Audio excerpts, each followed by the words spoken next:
Hello everyone, I am Akash, your maths teacher. आज हम करते हैं 10.2 का क्वेश्चन नंबर 10। अब ये जितने भी क्वेश्चन हैं 10, 11, 12, 13, ये सभी इंपॉर्टेंट क्वेश्चन हुए। जरा ध्यान से पढ़ेंगे आप सभी को। क्वेश्चन नंबर 10 है आपका, prove that the angle between the two tangents. दो टेंजेंट्स हैं, एक तो उनके बीच का angle drawn from an external point to a circle is supplementary to the angle subtended by the line segment joining the points of the contact of the center। क्या कहा भाई इसने क्वेश्चन में कि कोई सर्कल है, ये हमने कोई सर्कल बना लिया। अब कहता है इसके ऊपर किसी एक्सटर्नल पॉइंट से क्या है, दो टेंजेंट है। लेट की यहाँ हमने कोई पॉइंट ले लिया ए और उससे इसके ऊपर क्या हमने दो टेंजेंट हैं, ये हमने दो टेंजेंट बना दिए और ये पॉइंट हो गया हमारा ए। अब क्या कहा है उसने, इसका सेंटर है, उसका नाम हमने ओ रख दिया। कहता है कि दो टेंजेंट हैं जो, एक तो उनके बीच का एंगल यानी ये वाला एंगल, और एक कहता है जब उनके टेंजेंट को सेंटर से मिलाते हैं, उनके टेंजेंट को सेंटर से मिलाते हैं, एक वो वाला एंगल, यानी एक एंगल तो ये और एक एंगल कौन सा, ये। इस एंगल का जिक्र है। एक बार फिर देखिए क्वेश्चन में, prove that the angle between two tangents, दो टेंजेंट के बीच का एंगल ये है आपका, drawn from an external point. External point यानी एक था कोई बाह्य बिंदु, उससे दो टेंजेंट हमने डाल दिए। अब कहता है कि from an external point two a circle is supplementary, वो सप्लीमेंट्री होगा। सप्लीमेंट्री क्या था भाई, वो दो एंगल जिनका सम कितना हो 180 डिग्री, वो दो एंगल जिनका सम कितना हो 180, वो सप्लीमेंट्री एंगल होते हैं आपके। To the angle subtended by the line segment joining the points of contact. भाई पॉइंट ऑफ कॉन्टैक्ट ये है, और उनको किसके साथ, सेंटर के साथ। जो पॉइंट ऑफ कॉन्टैक्ट हैं उनको सेंटर के साथ मिलाते हैं। ये हमारा पॉइंट ऑफ कॉन्टैक्ट है, इसको सेंटर के साथ मिला दिया, ये था, इसको सेंटर के साथ मिला दिया। इनका नाम लिख देते हैं पी, इसका नाम। अब जो इनके बीच में एंगल बना है ये, और एक ये एंगल, ये क्या करना है, प्रूव करना है कि सप्लीमेंट्री है। क्लियर है? क्वेश्चन समझ में आया आपको? स्टार्टिंग करते हैं क्वेश्चन की। भाई गिवन क्या है, गिवन है AP and AQ are two tangents from an external point A। AP और AQ, AP और AQ क्या है, दो टेंजेंट है। A एक्सटर्नल पॉइंट है, उससे ये दोनों टेंजेंट डाले गए हैं। प्रूव क्या करना है हमने, प्रूव करना है तो ये वाला एंगल यानी ए पी ए क्यू, इसका नाम लिख दिया P A Q, plus P A Q जो ए पर था, और एक Q O P, Q O P, ये दोनों किसके इक्वल होंगे भाई, 180 के, क्योंकि उसने साथ में लिखा है सप्लीमेंट्री। और सप्लीमेंट्री का मीनिंग यही होता है कि वो दो एंगल जिनका सम क्या हो 180 डिग्री। क्लियर है आपको? स्टार्टिंग करते हैं क्वेश्चन की। सॉल्यूशन, हमें पता है जब भी कोई एक्सटर्नल पॉइंट से टेंजेंट डालते हैं दोनों की लेंथ इक्वल होती है, पता सभी को। और हमें ये भी पता है कि जो टेंजेंट है और जो रेडियस है वो जहां मिलते हैं टच पॉइंट पर, वो एंगल कितना बनाते हैं 90 डिग्री का। तो क्या लिखेंगे, we know that tangent and radius, we know that tangent and radius are perpendicular,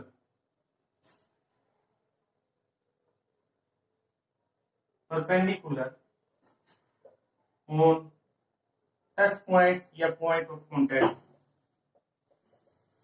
point of contact. Clear है सभी को? भाई जहां पॉइंट ऑफ कॉन्टैक्ट हमारा क्या हुआ है, रेडियस का, और टच पॉइंट हमारा ये है, ये हमारा पॉइंट ऑफ कॉन्टैक्ट है।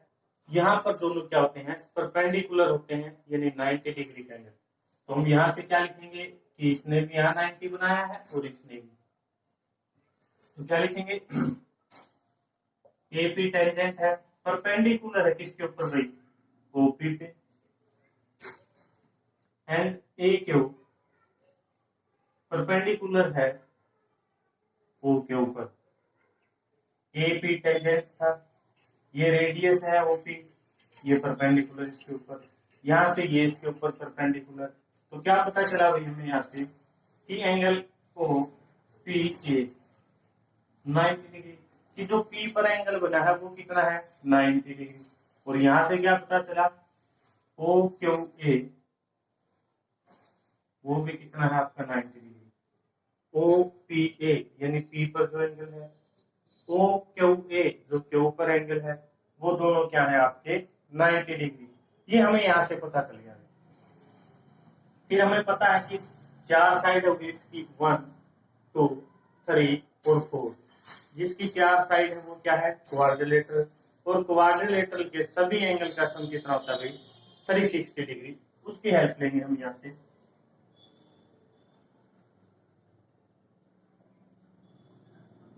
क्या बन गया यहाँ पर, ओ ए या O P A Q, O P A Q, O P A Q क्या है आपकी, एक क्वाड्रिलेटरल है,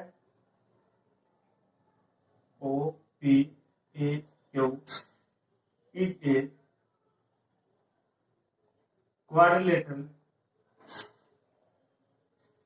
तो जो एंगल हम का सम कितना होता है भाई, 360 degree. O P A Q is a quadrilateral, O P A Q एक क्वाड्रिलेटरल है, तो इसके सभी एंगल का सम 360 डिग्री। तो यहाँ पर हम सभी एंगल का नाम लिख लेते हैं, तो यहाँ लिख देता हूं मैं। सबसे पहले किसी भी एक एंगल को ले लीजिए आप, मैं O P A, P angle को लेता हूं, P angle O P A plus इस एंगल का नाम O P A Q, P A Q plus इस एंगल का नाम A Q O, A Q O plus Q O P, Q O P यानी जो एंगल का नाम है Q O P is equal to 360 degree. ये क्वाड्रिलेटरल थे, क्वाड्रिलेटरल में सभी एंगल का सम क्या था भाई, 360 डिग्री। जिसका पता है उसका लिख दीजिए, पी जिसका नाम बीच में आया है वो हमारा एंगल होता है ओ पी ए। यहाँ पी बीच में है, मिड पॉइंट पे है, तो यहाँ क्या है, पी 90 है, पता है, ओ पी ए 90 प्लस ए का पता नहीं, angle P A Q plus A Q O, A Q O, Q पर क्या है 90 again, plus angle Q O P is equal to 360। हमें दो एंगल का पता था कि P और Q 90 है, P और Q की जगह पर 90, A और O का पता नहीं था, वो एज इट इज।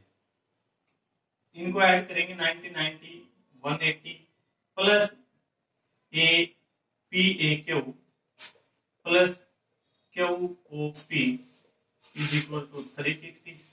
ये 180 उधर जाएगा तो आपका माइनस, तो यहां से क्या होगा आपका angle P A Q plus Q O P is equal to 360। 180 उधर गया तो आपका माइनस, माइनस का आपका 180। यहां तक सभी को समझ में आ गया होगा। अब बस माइनस करना, आपका आंसर तैयार है, P A Q plus angle Q O P is equal to 180 degree. जो 180 है उसी को हम सप्लीमेंट्री एंगल कहते हैं। क्लियर है? एक बार फिर देखिए क्वेश्चन क्या था कि कोई सर्कल है, एक्सटर्नल पॉइंट से उसके ऊपर दो टेंजेंट डाले गए, फिर कहता है कि जो टेंजेंट डाले गए हैं उनके बीच का एंगल और जो पॉइंट ऑफ कांटेक्ट है रेडियस के साथ, उनके बीच के एंगल का सम क्या होगा 180, यानी इस एंगल का और इस एंगल का, इन दोनों एंगल का सम क्या दिखाना था 180 प्रूव करना था।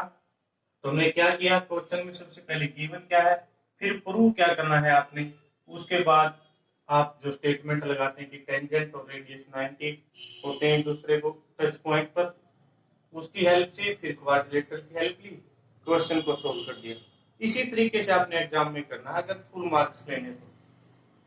नेक्स्ट क्वेश्चन देखिए आपका, और साथ के साथ चैनल को लाइक शेयर और सब्सक्राइब जरूर करें जिसने अभी तक नहीं किया है।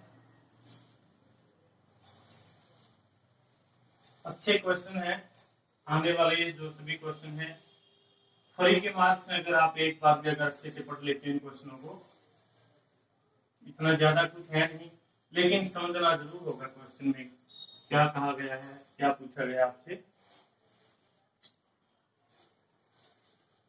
क्वेश्चन नंबर 11 है, prove that the parallelogram describing a circle is a rhombus.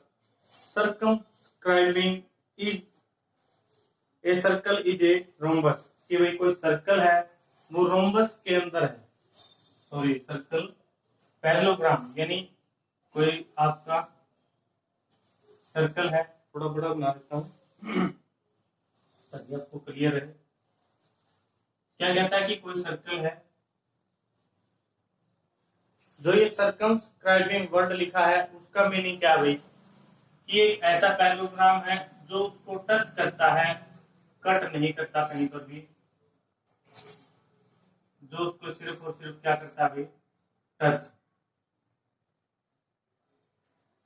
ये हमने बना दिया। अब क्या करेंगे आप, क्वेश्चन को समझिए क्या कहा क्वेश्चन में। नाम लिख देते हैं ए बी सी और डी। लेट की ए बी सी डी कोई एक पैरेललोग्राम है, उसके अंदर कोई क्या है सर्कल, या एक सर्कल है उसके चारों एक पैरेललोग्राम है, और सर्कमस्क्राइबिंग वर्ड है कि एक जो पैरेललोग्राम है वो सर्कल की साइडों को टच करता है, कट नहीं करता। अब जो जिस पॉइंट पर वो टच करता है उनके नाम आप लिख सकते हैं। यहाँ सेंटर लिखा मैंने सबसे पहले O, इस पॉइंट को P, इसको Q, इसको नाम दिया R और इसको नाम दिया S। क्लियर है कि जो सर्कल है वो पैरेललोग्राम के द्वारा PQRS पॉइंट पर टच किया जाता है। आपने प्रूव क्या करना है कि एक रोम्बस है। गिवन में तो आपको पैरेललोग्राम है, गिवन में क्या है पैरेललोग्राम, और प्रूव क्या करना है रोम्बस। आपको सबसे पहले रोम्बस की प्रॉपर्टी याद हो, रोम्बस वो होता है कि जिसकी सभी साइड क्या हो इक्वल, और पैरेललोग्राम में क्या होता है अपोजिट साइड इक्वल होती है। तो क्वेश्चन में गिवन है भाई, सबसे पहले हमारे पास क्या गिवन है, P Q R S R touch point of a circle, एक सर्कल है जिसके पी क्यू आर एस क्या है टच पॉइंट है विद सेंटर O, और जिसका सेंटर क्या है O है। यहां हमें पता चल गया कि पी क्यू आर एस क्या है इस सर्कल के टच पॉइंट है। तो प्रूव क्या करना भाई, और गिवन में ये एक पैरेललोग्राम भी है, पैरेललोग्राम गिवन है तो हम लिखेंगे यहाँ पर ए बी किसके इक्वल है डी सी के, एंड बी सी किसके इक्वल है ए डी के।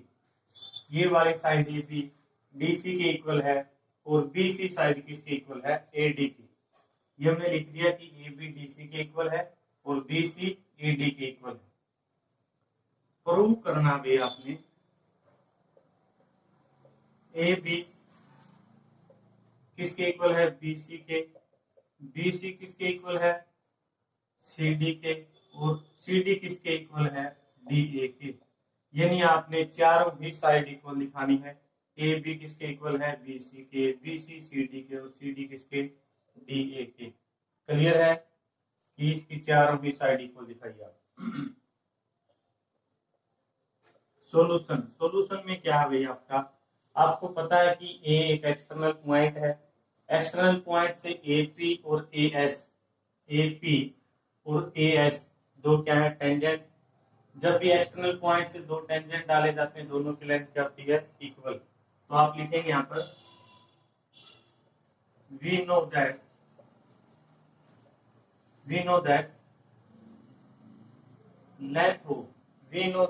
Length of tangent drawn from any external point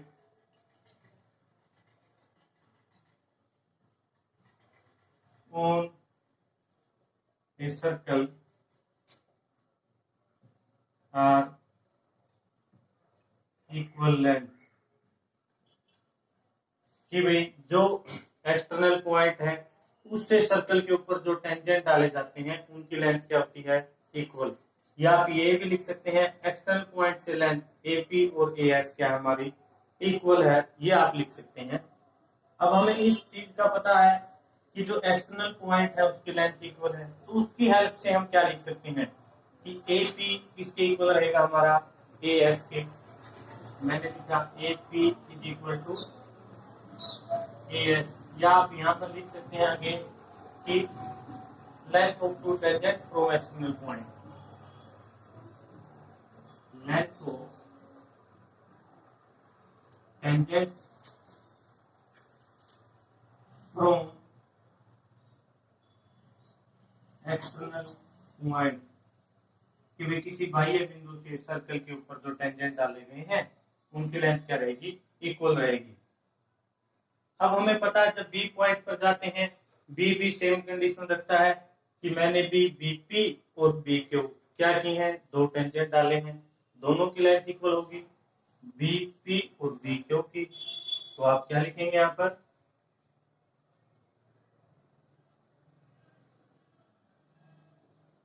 BP किसके इक्वल रहेगा, बी क्यू के। इसको एक नाम दे देते हैं, इसको दो नाम दे देते हैं। फिर हमें पता है जब सी पॉइंट पर जाएंगे सी भी यही कंडीशन रखता है कि मैंने सी क्यू और सी आर दो डाले टेंजेंट, दोनों की लेंथ इक्वल। तो क्या लिखेंगे, सी आर किसके इक्वल रहेगा, सी क्यू के। नाम सही दे देते हैं। जब हम डी पॉइंट पर जाते हैं तो डी भी कहता है मैंने डी आर और एस आर दो टेंजेंट डाले हैं, दोनों की लेंथ इक्वल, किसकी, डी आर और डी एस। तो यहाँ पर आप लिखेंगे डी आर किसके इक्वल है, डी एस के, इक्वेशन नंबर 4। अब करना क्या है, आपने इन चारों इक्वेशन को ऐड करना है, लेफ्ट हैंड साइड अलग और राइट हैंड साइड अलग। हम इसको यहाँ पर लिख लेते हैं, यहाँ लिख दिया भाई A P plus B P plus C R plus D R, C R plus D R. अब जो राइट हैंड साइड में है A S B Q C Q और डी एस, क्या आपके पास ए एस और D S, A S plus D S, B Q plus C Q, B Q plus C Q. लिख लिया आपने भाई, प्लस के हैं आगे पीछे कहीं भी लिख सकते हैं। देखिए 1 और 4 को मैंने इकट्ठा लिख दिया और सेकंड और थर्ड को मैंने इकट्ठा लिख दिया। यहाँ पे देखिए AP plus BP, AP plus BP क्या हो गया हमारा, AB. C R plus D R, C R plus D R क्या है हमारा, DC. A S plus D S, A से एस पर जाते हैं, एस से डी पर, A S plus D S आपका AD, AD plus B Q plus C Q, B Q B से क्यू पॉइंट पर और क्यू से अगेन सी पर, तो आपकी टोटल लेंथ क्या होगी भाई, बीसी। क्लियर है कि हाफ हाफ को ऐड किया, complete length AP plus BP, तो AB, B Q plus C Q BC, C R plus D R दोनों का ऐड किया तो डीसी, और ऐसे ही AS प्लस DS आपका AD, ये हमने लिख दिया। अब उसमें गिवन था कि ये एक पैरेललोग्राम है आपका। पैरेललोग्राम में हमें क्या पता है कि अपोजिट साइड इक्वल होती है। यहाँ हमने लिखा भी है कि जो गिवन है उसके अंदर ये है ए बी किसके इक्वल है, DC के। ए बी DC के इक्वल है। BC किसके इक्वल है, AD के। मैं यहाँ DC की जगह AB लिख देता हूँ, AB प्लस AB। क्यों लिखा है वो आपको पता है, यहाँ आप लिखेंगे गिवन है AB is equal to DC opposite side of parallelogram. Given है कि AB DC के इक्वल है, अपोजिट साइड है पैरेललोग्राम की। क्लियर है। अब यहां देखिए आपके पास AD है, आप AD को बदलना चाहे BC को, आपकी इच्छा है। AD और BC दोनों बराबर हैं, मैं BC की जगह पर AD लिख देता हूँ, BC की जगह पर यहाँ क्या लिख देता हूँ, AB। AB और AD मेरे पास 2AB, AD और AD 2AD, AB और AB 2 बार आए थे, AD और AD 2 बार आए थे, दोनों तरफ से 2 कैंसिल आउट, तो क्या हो गया, AB किसके इक्वल हो गया, AD के। AB किसके इक्वल हो गया, AD के। हमने क्या कहा था कि AB तो DC के इक्वल है। अब हम क्या कहते हैं कि जो AB लेंथ है वो इसके इक्वल है, इसके तो थी ही, तो हम क्या करेंगे, इसको यहां लिख देते हैं कि AB इक्वल है AD के। हमें यहां से पता चल गया। और हम क्या कहते हैं, पैरेललोग्राम से AB किसके इक्वल है, DC के भी इक्वल है। जो AD है, AD किसके इक्वल है, वो BC के। AD पैरेललोग्राम से BC के इक्वल था। और यहाँ क्या कहा हमने कि जो AD है अभी सोल्व किया है वो किसके इक्वल है, AB के। AD तो किसके इक्वल है भाई, AB के। और AB DC के इक्वल है। तो हमें क्या पता चल गया यहाँ से कि जो सभी साइड है वो इक्वल है। पैरेललोग्राम से पता था ये वाली साइड AB DC के इक्वल है। अब क्या प्रूव किया है कि AB साइड AD के इक्वल है, ये वाली साइड इस साइड के इक्वल है। और पैरेललोग्राम कहता था कि ये साइड और ये साइड इक्वल है। अब ये दोनों इक्वल होगी, ये पहले से थी ही, तो ये भी क्या होगी आपकी इक्वल। इस तरीके से आपने क्या लिख दिया, सभी की सभी साइड आपकी क्या है, इक्वल है। अगर सभी साइड इक्वल है तो आप क्या लिखेंगे, इट इज ए रोम्बस। ये आपने प्रूव कर दिया। क्लियर है। एक बार फिर